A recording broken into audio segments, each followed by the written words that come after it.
If you were to ask who the biggest YouTuber on the planet was, the answer might surprise you.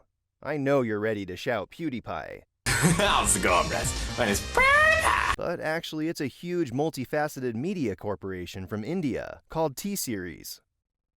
Why might the biggest channel in the history of YouTube be from India?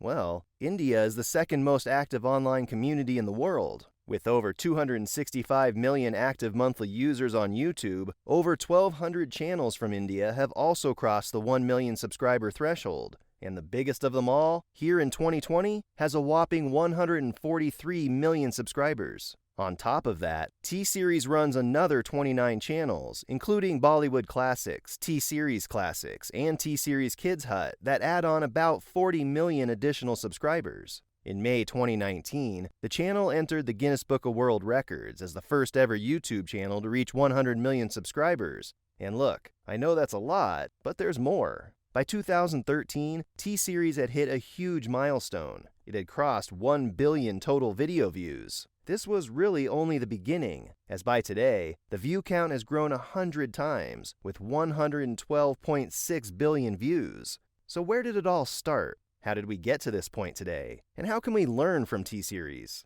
First is that T-Series was founded in 1983 by Gulshan, who started off making money by pirating audio cassette tapes. Gulshan saw the potential for original content and began making music in 1984. It hit its big break by writing soundtracks for big Bollywood movies.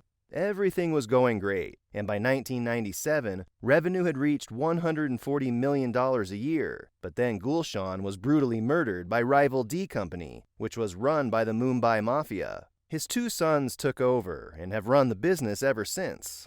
So what's their secret? Well, T-Series joined YouTube on March 13, 2006, but it didn't start uploading videos until 2011. The reason was, they'd heard of a rapidly growing website, YouTube, and they noticed people had been uploading their content on YouTube without their permission. This started a court battle between T-Series and its thieves. An injunction in the High Court of Delhi in 2010 gave them the leverage they needed. They began negotiating with YouTube and reached an exclusive licensing agreement at the end of 2010. This began the story of the YouTube takeover, and the monopoly was created. India's largest music producer by far suddenly had the ability to be the exclusive provider of its own music, and they took advantage of it, posting 30 to 40 videos a week. Most YouTubers might post a few times a week, but by 2012, the channel had 1 million subscribers. Described by some as Vivo for India, it displays popular music for India, releasing original content that it produces, while also staying true to its pirate roots, releasing clever covers of massively popular songs. The most popular song ever on T-Series was Dilbar, an updated version from an Indian Hindu romance film titled Surf Tum. It was reimagined with Middle Eastern influences, and the music video features Arabic belly dancing. The song currently has over 1 billion views in 2 videos, 783 million in one and 339 million in the other, and the Arabic version has over 100 million views. They stick with their top guns, as the most popular T-Series artist has 2 songs on their channel with over 900 million views. They collaborate with the successful artists of the West as well, as Guru and Pitbull releasing a song Slowly Slowly that generated 38 million views in just 24 hours, becoming one of the fastest rising videos ever. If we consider the population of 2 countries for a moment, the US has a population of 331 million. Compare that to a whopping 1.3 billion people in India. T-Series capitalizes on one of the biggest markets in the world.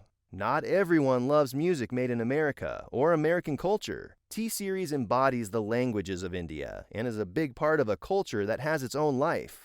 Surprisingly, T-Series viewership actually capitalizes on populations from all over the world. Over 40% of its traffic comes from outside of India. In fact, 12% of that comes from the United States. This is predominantly because the channel reaches out to the South Asian regions. T-Series is so popular because it is undoubtedly a link between South Asians abroad and their culture, which is still a part of them. It might seem strange to us that people would have two cultures, but let's be real. It's 2020, and in this age, T-Series is dominating. Where people originate is intrinsically a part of who they are, and they can be a part of their native culture just by snapping on their headphones and viewing videos on their phones. And that sense of connection leaves T-Series laughing all the way to the bank. The sky is the limit for the company. They claim the YouTube channels are only one of 3 big revenue streams, the other 2 being content licensing to TV channels and then Amazon. The company is expanding into new ventures as well, producing web series for Amazon, Netflix, and of course YouTube. The company does see the power of YouTube. Our promotion strategy is YouTube first, as it gives our content instant reach and allows us to measure consumer acceptance on the go, says Kalyan. In 2020, they will expand their reach, like when it sources talent from YouTube, such as singers and songwriters who became big on the platform, such as New Zealand-based singer Shirley Setia and London-based artist Zach Knight. The channel has an 8-person team with people dedicated to channels for different Indian languages. But perhaps what drives T-Series' success even more than its popularity is its notoriety. What, did you think the path to the top was full of flowers? No, of course it was full of blood, vengeance, and battles. The company is more well known to some North Americans because of their epic battle with Pewdiepie for the position as the top subscribed channel on YouTube. Taking down the champion of YouTube seemed impossible, but the channel kept growing and growing, and finally, one day, on the 22nd of February 2019, at 6:04 a.m. to be precise, T-Series surpassed Pewdiepie for the most subscribers on YouTube. It was the nature of the battle that Pewdiepie once again overtook them within 8 minutes. But over the following weeks, the power continued to shift, and by March 27th, T-Series began creating the margin that exists today between the solo YouTuber and the massive channel. Pewdiepie no doubt had noticed this quiet giant slowly overtaking his position. Thus was born the Pewdiepie vs. T-Series challenge. Pewdiepie had the most subscribed channel since 2013, and T-Series had been the most viewed channel since early 2017. Many YouTubers voiced their support for Pewdiepie, including Markiplier, MrBeast, and Logan Paul. Many of his fans also made efforts to gain subscribers for his channel in numerous ways, including organized marches and supportive YouTube videos. Supporters of Pewdiepie chanted and displayed the slogan, "Subscribe to Pewdiepie." The activism of some supporters extended beyond legal grounds. Vandalism, hacking of websites, social media accounts, personal devices, and the creation of malware had taken place to urge people to subscribe. The first prominent YouTuber to support Pewdiepie was MrBeast, who bought billboards and radio advertisements in North Carolina, instructing people to subscribe to Pewdiepie's channel. He claimed to have bought every billboard in his city. He also bought TV, radio, and YouTube ads, declaring his support for Pewdiepie. He appeared on talk shows. He even created a video of himself saying Pewdiepie 100,000 times in a period of over 12 hours. MrBeast and his friends attended the Super Bowl that year, wearing t-shirts reading "Sub to Pewdiepie." They even appeared in the stands in an ESPN tweet in the first quarter. Other prominent YouTubers, such as Markiplier and Logan Paul, made YouTube videos and tweets continuing their support for Pewdiepie in the competition, demanding that everyone subscribe to Pewdiepie. YouTuber Justin Roberts bought a huge billboard in New York Times Square saying we had to beat T-Series.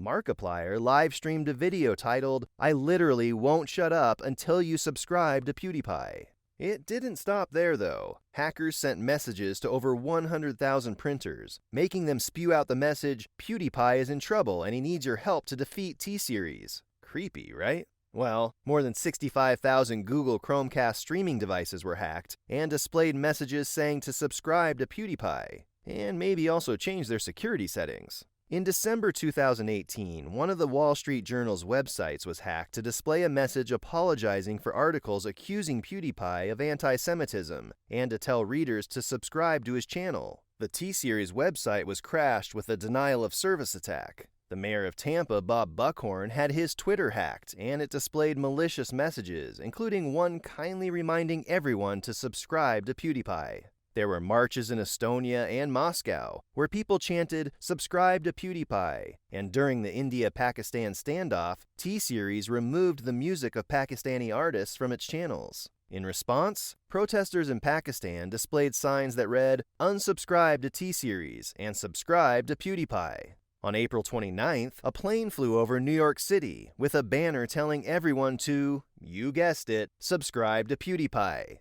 More than 21,000 people watched it on livestream on his channel. The support didn't stop there as fans became a little unruly, vandalizing the Brooklyn War Memorial with more subscribe messages. But after all this, T-Series finally succeeded and passed the YouTuber, and needless to say, PewDiePie was not too happy about it. In April 2019, PewDiePie ended the Subscribe to PewDiePie campaign. It was time to admit defeat. By August of that year, T-Series and PewDiePie settled their grievances out of court, paving the way for the peace that T-Series enjoys today.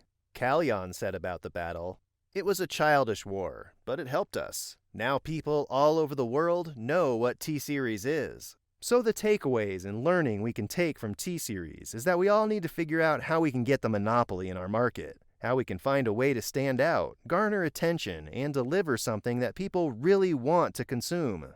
Think of your favorite YouTubers like Mr. Beast, Logan Paul, Danny Duncan, and love them or hate them, these guys have managed to create a monopoly in their own field and are crushing not only YouTube, but this game of life. I hope you enjoyed the video. If you did, why not like and subscribe to the channel so you can stay up to date with more content like this? Thanks for watching.